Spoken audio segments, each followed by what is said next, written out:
And we are live. Ladies and gentlemen, welcome to Toe the Line with me, George Glinsky. Today, joined by Eric Olsen, who fights Szymon Szynkiewicz on the 11th of June at BKB 26. Eric, how are we doing? What's up? I'm good. How are you? Very well indeed. And obviously, you've just come off a mental fight. So we were going to talk about BKB, but we've got to touch upon King of the Streets. You fought a guy called Ken. I think he's a Polish hooligan, I think I'm right in saying. And I fought versus the Stomel hooligan, soccer hooligan. That's what he was part of. And it didn't go their way. And that's why I'm wearing this, to represent them and to also take a shot at a few people that constantly talk about going to do King of the Streets and never seem to get around to it. And I also like the color combination, orange, orange, and orange. So I get to represent three. And I'm the only American in both. So yeah. I'll take it off at some point, but I like looking like somebody that would be on a documentary of fucking Narcos right now. So talk us through that fight, because I mean, obviously it was an eye gouge finish. I'm not aware. Yeah, I'm the only one that's finished with an eye gouge. And Thank you. That was my first question. I wish there was a trophy for it. So Stomel hooligan, 100+ kilograms, no weight. He set it for no submissions. He's lucky because when we started grappling, I was much more superior, as you saw. And I could have fucking really hurt him when I had him in like a fulcrum choke position, a neck crank. Make a long story short, he just attacked me. Like, if you're a boxer and you're a pro or you're a good amateur, it's hard sometimes to fight amateur, like basic people, because they just go so crazy that you're not used to it in the gym. So I just shelled up, and I was just, apparently his plan and his team's plan was to just attack me with everything all out and not breathe. Just take a lot of steroids, lift a lot of weights, hold a breath, and just punch until he couldn't have any more left. And I guess they thought, because I'm from America, I'm soft, that would win the day. It didn't. I just shelled up. I took a bunch of shots, like on the hands. I mean, I threw a leg kick, but it's hard to attack people's legs when they're so forward pressure. You'll fall off balance. And I basically just let him punch himself out. And he didn't knock me down. The reason I got knocked down was because I threw a knee that I was kind of aiming for his balls, but I missed and he slid up him. And my feet, he was attacking so fucking awkward. It was like I don't know, the fishmonger at Asda went fucking insane and was just swinging. And I just was shelling up and he was hitting me around. And I was just thinking, in about 30 seconds, this motherfucker's gonna die of a heart attack, or he's gonna get his fucking head knocked into fucking orbit by me. Just let him get tired. But in the course of that, he like forearm clubbed, and my feet weren't under me because he was fucking all over the place, and I fell down. And now King of the Streets will let you fucking almost basically die. So I knew that he was gonna, when I fell down, I was like, I want to be here because I'll just ankle pick him. I'll single leg him. He can't wrestle. And yeah, I just laid there for a minute and let him try to punch me in the back of my head. I wanted him to try to soccer kick me because I'll catch a kick and I'll just run you through the gauntlet then. But he put his leg in front of me and then I just took him down and I swam on him. It's something I do in grappling. I'll just go south. North-south is my favorite position, and I'll go to side control, then top control, then side control. Normally, I would be threatening you with submissions, neck cranks, chokes, submissions, shoulder locks. But since there was no submissions, I was just bouncing his head off the cement, elbowing him, hitting him. And then I just found his eyes, and I just gouged them. It's not the first person's eyes I fucking gouged, but I got him good. If you see the pictures, I gouged his eyes 3 times. Once when we weren't down, I drove both my thumbs into his eyes and he screamed. And then once I got him down in side control, I could just beat you up from side control. But I was tired. I didn't feel like punching him. So I just poked him in his fucking eyes as hard as I could. It went under his eyeball and I felt the bone of whatever's behind your eye. I don't know. I'm not an optometrist. And I just pressed, and then I got his other eye, and I put these in, and I sunk them in, and I hooked it side behind his eye and started to push it out. And there's no submission, so he's tapping out, but they're not stopping.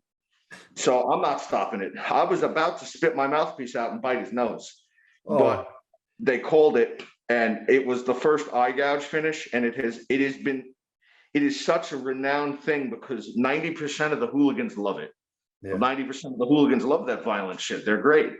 But then you've got some of these diehard Stomel Polish hooligans who hate me and say I'm a coward for doing it. Yeah. But there's no rules. This is not an organization it's not a MMA, it's not a sporting event. It's literally you're fucking fighting it. It's what it says it is. And so a bunch of those guys from Stomel are mad. But I got a lot of support from some Polish MMA guys that like me, and I'm cool with them. I've been getting a lot of hate mail from the Polish Stomel guys and some supporters of them, but most, like 98% of the hooligans from Holland and Germany, they all loved it. And again, because I'm American, there's no hooligan scene in America. So I'm supposed to they don't think I'm violent or something. I'm probably more criminally minded than most of them motherfuckers in my youth. So yeah, whatever to me. My knees got really fucked up in that fight because I'm always fucking wrestling in street fights. And so I'm healing that up. It's been rough with that for the past week, but just living in antiseptic cream all over me. Because he screamed like he was being eaten alive, huh? Because it's literally on concrete, like you're slamming people on their heads on concrete. Oh, you can do anything. Eye gouge, bite, yeah. I took north-south position and I went to knee him in the crown of his head, but I was too tired and he was moving around too much and I scraped my fucking knee. So I was like, fuck this guy. I'm just going to fucking poke him in his eyeball. And that's what it did. What's that experience like? Because obviously I've seen the pay-per-views, I've seen a lot of the YouTube as well. It seems from the outside fairly theatrical, but I can imagine there's none of that when you're in there, when you're fighting and you're in the organization, because they're portraying a different image almost to the theatric wise. I mean, it's not, you don't got any, how do you say it? They banned touching hands. So there's no touching hands. There's no mutual respect. Yeah. I like that. That's cool with me. I didn't even dislike my opponent. He was cool, but I'm going to fuck you up. Only one person gets paid who wins. I won, I got paid. I grew up getting into vicious fights over stuff and a lot of fights in jails and everything. So maybe that kind of primed me for it. It's exciting. It is what it is. Like this time they put us on the side of a parking lot, a car park, if you're English. One on that side, one on that side, fight. And you just walk at each other. And the moment you get within range, it's fucking on. And that's that. And I got all my King of the Street stuff because those guys always treat me great. They paid me great. They gave me fucking tons of free gear. They always do. They took me out to eat. The owners, fantastic motherfuckers. And I'm not going to speak too much on them because it's no one's business, but they're fantastic people, fantastic organization. And yeah, they loved it. They loved how I won. They weren't upset. And that's why I'm wearing this, because I keep seeing everybody. Maybe it's just the English. They get drunk and they start sniffing coke, and then they're in my inbox. Oi, brother, get you on the King of the Streets. Me want to have a go, I do. You can't fight. You couldn't do a white collar boxing event. I'm not getting you on. I am bombarded with people 24/7 about getting them on King of the Streets. People who can't even box, let alone wrestle. So I'm just wearing this to be like, I earned it. I'm the only American doing it in BKB and the only American in King of the Streets. And it's color coordinated, so it's fun. And it makes me look like the terrorist I am. I'm plotting deaths like a terrorist in the combat world. You got that T-shirt, domestic terrorist. I should have been wearing it for this interview. So yeah, it suits you well. I mean, but you're now switching over to BKB. So you're coming back into that rule set where you've got limits. So how does it feel? This is the question I really have. Does it feel almost tame now fighting bare knuckle boxing? Because a lot of people, they see bare knuckle boxing as the peak, don't they? The most violent sport. You've been fighting a far more vicious discipline. Well, I've always considered bare knuckle the easiest of all and the safest of all combat sports. And the reason I say this, and it's not to take away from anybody, but I come from predominantly wrestling as a little kid and kickboxing. And if me and you do 5 3-minute rounds, kicking each other's legs with our shins and our kicking livers, kicking arms, it's horrific. And then if you're doing wrestling tournaments when you're in fucking midget novice wrestling, and then in high school, you're wrestling 3 and 4 times on the weekend after cutting weight, you're slamming around, you're getting slammed. That stuff is rugged on the body. The bare knuckle stuff is bloody, but I can guarantee you would rather be punched by me with no glove than kicked by me with no shin pad on the leg. And so bare knuckle has always been, to me, the tamest of them, because until you get kicked in the legs for fucking 3 or 5 rounds, or kicked in the liver, or you throw a kick and break it on someone's elbow, or someone picks you up and mat returns you and suplexes you and then puts you in a north-south choke while they're suffocating you with your head on a cage. To me, MMA is the most barbaric with K1 and Thai. Yeah. But as far as bare knuckle goes, I don't mind it because I like it. I won't do glove boxing like the unlicensed anymore.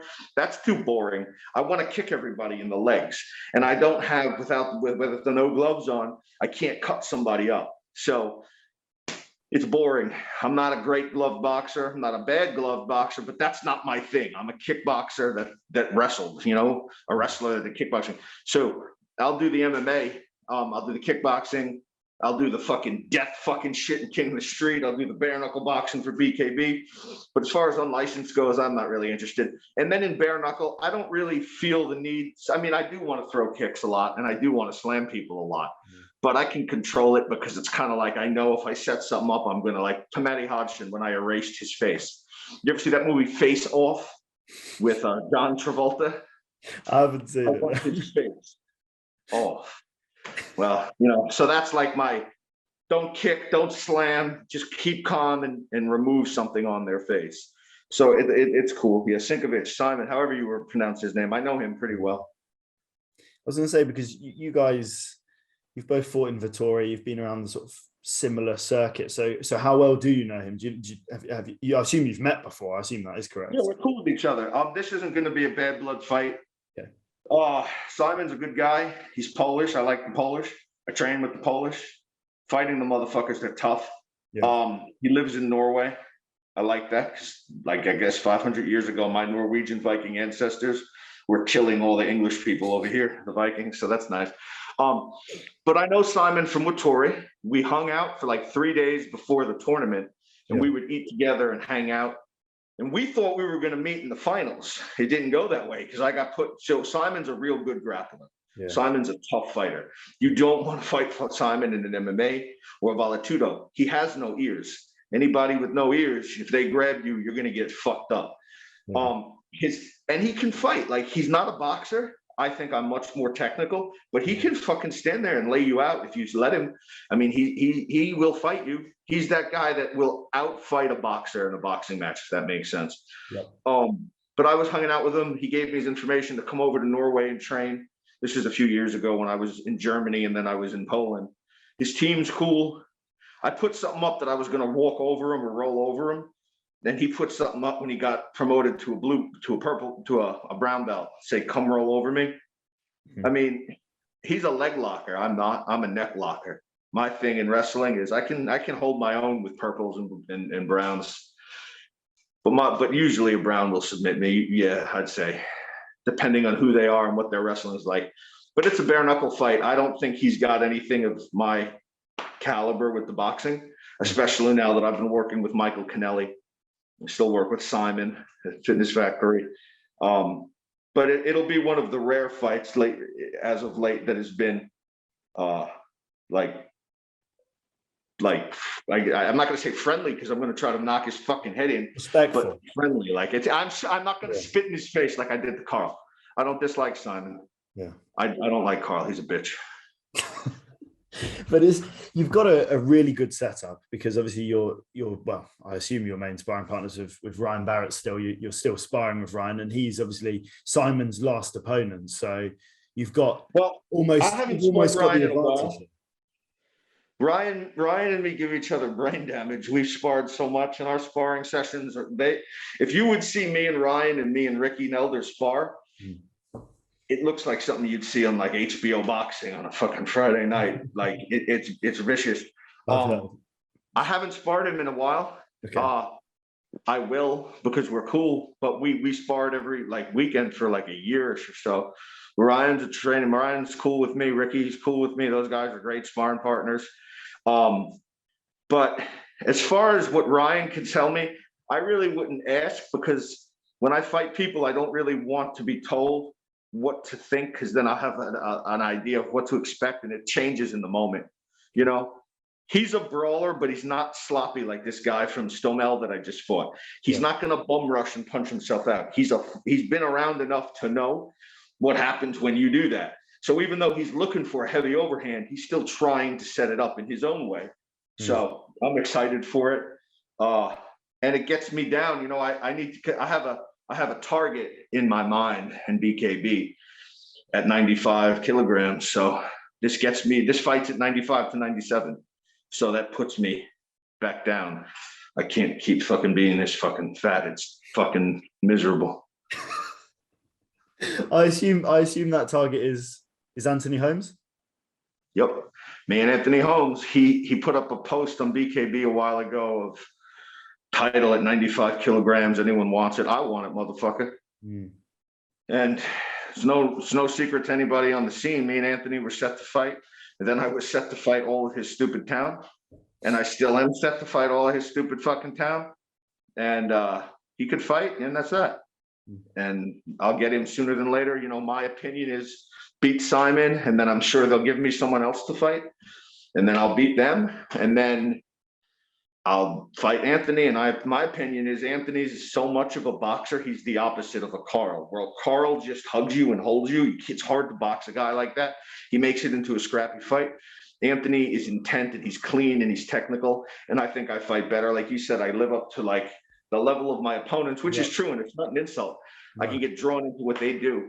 And I think versus Anthony, it would be like Matty Hodgson. Despite Matty being a pathetic human being, good boxer. I mean, the guy can fight. I just can fight better. And he boxed with me, and he lost his eye. And I think with Anthony Holmes, it would be another situation of he would box with me so I could box with him. He wouldn't be rushing me to like give me a fucking hug like he's a Persian rug. I assume there's no bad blood anymore. Obviously, there was a little bit back and Anthony, I got nothing against. Like I said, we had our issues. You know, Anthony was one of those situations where from the jump we were cool. We're gonna fight. It's the fans. They talk shit, they get involved, and you say something to someone's fan, then he grew up with that fan, and then you start arguing. And I'm of the mindset where if you're even cool with one person I don't like, then I don't like you. I turn it like all malicious and militant, where I want to like pull up in Castleford with one of my fucking illegal firearms and just start shooting at a pub. Well, I don't have any of that over here. So like, then that starts drama. Then he's got to fucking stand up for his people. And then the next thing you know, everyone's going fucking nuts. But, you know, I watched him fight Lurwell, and I gave him, you know, afterwards outside, one of his 16-year-old fans was talking shit to me. And I told him, Anthony, come get your boy before he gets fucking literally murdered. And the kid just looked stupefied, like, huh? He's gonna what? I'm like, I'm gonna kill you, Anthony. Get your boy. And Anthony was like, come here, stupid. And I said, Anthony, congratulations. And Anthony was like, yeah, thanks. It was a good fight. And Anthony told his friend, are you fucking dumb? Whether you like him or not, he'll literally murder you. Yeah. So I'm excited to be back in BKB. I love the energy of walking out and getting booed. Slapping fans. There's no people at King of the Streets. It's just fucking gangs of hooligans, and none of them dislike me because I come alone. So they all kind of like it. So I don't get my fix of fucking angry, drunk, pub, overweight Englishmen and women. Oh, you fucking yank. Bam, slap somebody in the motherfucking mouth. Are we expecting a hostile environment? Because I mean, so Szymon isn't going to be bringing over too many fans, I don't think. But who's on that card that do you think would pose the problem? Who's fans? Nobody posed the problem to me. I posed the problem to them. Everybody's nice to me in person. I don't know. I'm sure some fan will yell, but I mean, I think it's established by this point. I don't like the fucking English public, and the English public don't like me.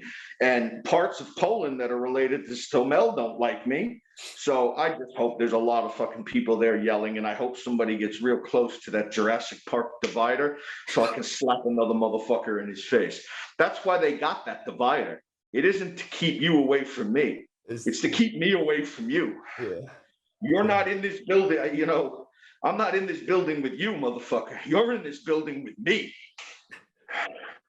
And we've had to have security escort you around. We've had... Yeah, it ain't for me. It's for you. It's so I don't stump you to death and break your wife's motherfucking neck because you've been breaking my balls on Facebook for 3 months. Because I'm still that stupid motherfucker who I'm not the pro athlete that is going to be like, oh, you told me to fuck my mother. Nice to meet you. Thanks for the support. I'll fuck you up. You want to message me? You know, that's what one of the things with Carl was. Carl likes to play his more equal family. Eat a cold cheese and slaw sandwich, brother. But then he's got his people talking shit. You know, one of his fans is in a wheelchair and was messaging me the night before Carl's fight saying how he wishes, if I have a girlfriend and kids, he wishes they get in a car accident and brain damage. So I told him, and I didn't know he was in a wheelchair, yo, if I see you at the event, I'm fucking you up. And then he tried to say, well, I'm in a wheelchair. So I told him, well, that's good for me. You can't run then. Because what you said, if I get you, I'm pulling you out of your wheelchair. And if you're paralyzed from the waist down, you're going to be paralyzed from the neck down, motherfucker. And I mean it. And, you know, Carl, that's Carl's boy from Bournemouth. That's Carl's friend. So in my opinion, Carl, I'll spit in your face now, motherfucker. You're a bitch forever, pussy. And if I see your boy in the wheelchair, I'm going to throw you in the water. Well, we just hope that Carl doesn't turn up to this show because that would be.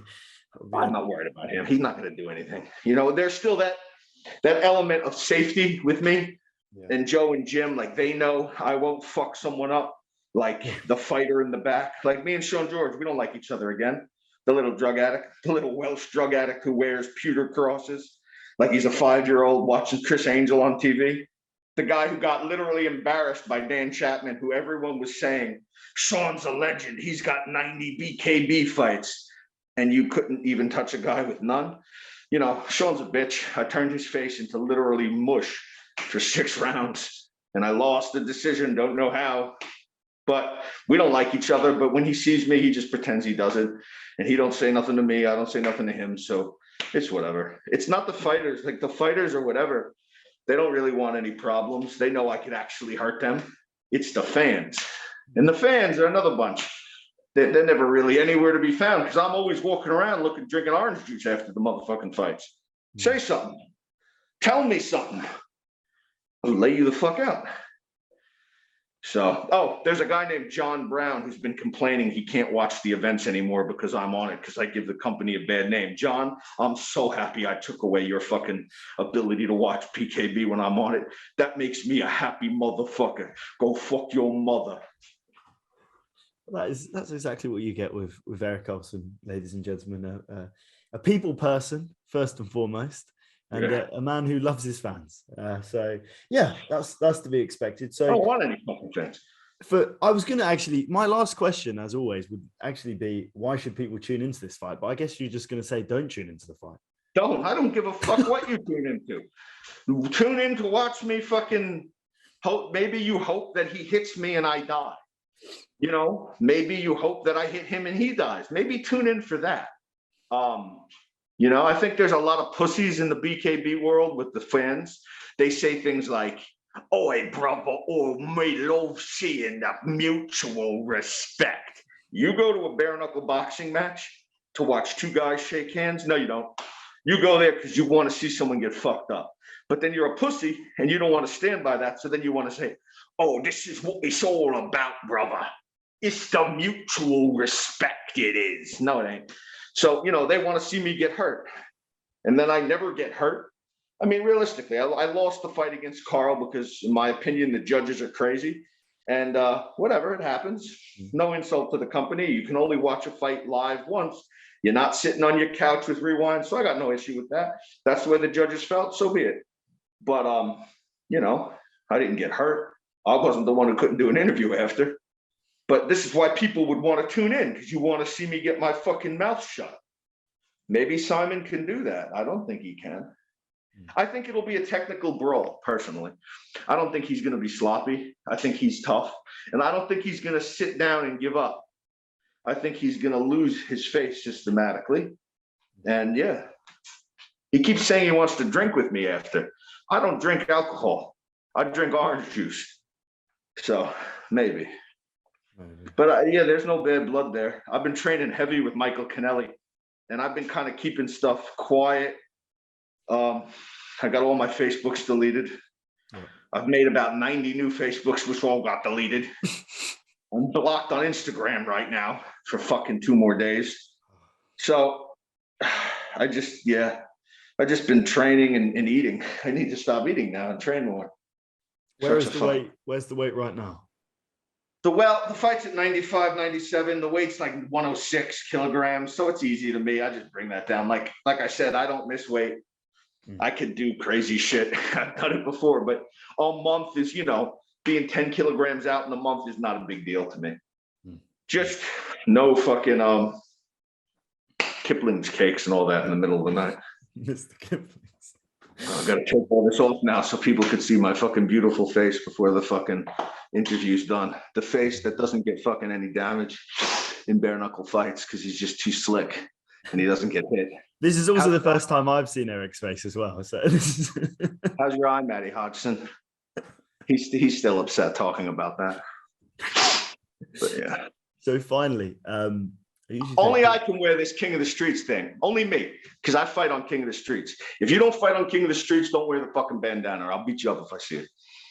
Well, I won't be buying one, so don't worry. So finally, people you want to thank, but for this one, I'm expecting to a small list, but Michael Kennelly will be amongst them, I'm sure. Yeah, Michael Kennelly, Szymon. I got this one sponsor who's always been cool to me, Chris Hopkins. He does this thing called SDR Cheshire for kids with disabilities. It's like a gym. He's a good guy. And contrary to what people think about me, I consider that a commendable thing he's doing, like working with those kids. Yeah. So that I'm putting that logo on my shirt. Then there's some tattoo artist that's supposed to be doing some tattoos on me. Cool. I forgot his name. We'll see. Sorry, I can't remember you after you do the tattoo. I don't know. I don't like to thank people. They should be thanking me. What was it? Yeah, Michael is really it. And yeah, the brave people of Worcestershire. I had one kid pull up on a scooter today when I was walking my dogs and he flipped me off. And I ran out in the street. I'm like, what's up, motherfucker? And he drove away. He literally drove away after flipping me off. I don't know what happened. I don't know what he's so mad about. And then I was walking back from the gym and a bunch of other pussies pulled up, kind of driving slow, like, oi, you fucking yank, up the DP. And I told them, yo, go fuck your mother, motherfucker. Pull the car over, bitch. And spit at them. And they ran away. They drove away off into the sunset to go do whatever people do on Sunday in England. So, the wonderful people of Worcestershire for not getting murdered by me yet. So that's nice. That's commendable. That's very commendable. I'll be moving from here soon, actually. To Wales? Yeah, no, it'll be in the UK, unfortunately. But it'll be somewhere else where we're going to be moving from here. Can't deal with this stuff and shit. You'll like Wales. Cardiff is a good place. Wales don't bother me. I mean, I could go to Albert Tulare. Who's going to do anything to me there? I beat up somebody from Albert Tulare twice. I think he got a haircut that looks like a Backstreet Boy from the 90s. He wears a pewter cross. He looks like he's a Chris Angel fan by the looks of it. I beat him up twice. But yeah. Awesome, man. Awesome. Well, listen, we will see you on June the 11th. It's going to be an incredible fight. I'm really, really looking forward to this. Thank you. It's a 5-round fight too. And a 5-round fight, of course, that's to be mentioned, a 5-round fight. And yeah, this is going to be an awesome fight. And hopefully this opens the door to the Anthony Holmes fight that everyone wants to see. I think Mitch Austin also. Mitch Austin, I want to give him a shout out. He's doing something with the sponsorship. So I'll say I know Mitch forever though. Yeah. Like I know Mitch since I fought Nathan. So yeah, that's just that. No, I think I'm looking forward to some of the fights, like the Darks fight with Barrett. I'm friendly with fucking Darks. I'm cool with Barrett. Barrett's my boy. Is Scott McHugh fighting on this card? Yeah, against Sean George That's a good fight. I'm interested to see that. I'm cool with Scott now. Even me and Reese made up. No. Me and Reese Murray made up, so I could actually watch that fight and enjoy it, unbiased. So Nathan's cool with me. Yeah, I don't know. I'm pretty much so old in the BKB game that I kind of know everybody within passing to an extent. And I think Carl was saying something. He wants to get to the BKB Hall of Fame. Well, you're not, motherfucker. You suck. I'm getting into the BKB Hall of Fame. July 2nd, they're inducting me into that Gazette thing in America. Yeah. I'm going to have to press Scott about that in person. What the fuck does this mean? Police Gazette? Because I don't want the name Eric Olsen next to police. What does that mean? Did it mean something different back in the 1800s? Because maybe it did. But what is this Police Gazette? And Eric Olsen and the police, we don't mix. It was a newspaper. So it was a newspaper that sort of documented world champions from old. That's how you like found who world champions were, because the journalists would tell you who the best fighter was. Why the fuck's it called the Police Gazette? I wish I knew. It's probably got some link to the police, though. I hate to break it to you. Yeah. Well, not any fucking more, don't. If I'm fucking giving a credit, if I'm giving something there, fuck the police, motherfuckers. So I got to check that out. I can't have that fucking running around. And Police Gazette, get the fuck out of here. Very true. But yes, mate, we will catch up before fight night. But this has been, as per usual, a very, very good interview. And yeah, I think less swearing than usual. So we give you respect for that. Fuck that shit. See you in a bit, mate. Later, George. Bye.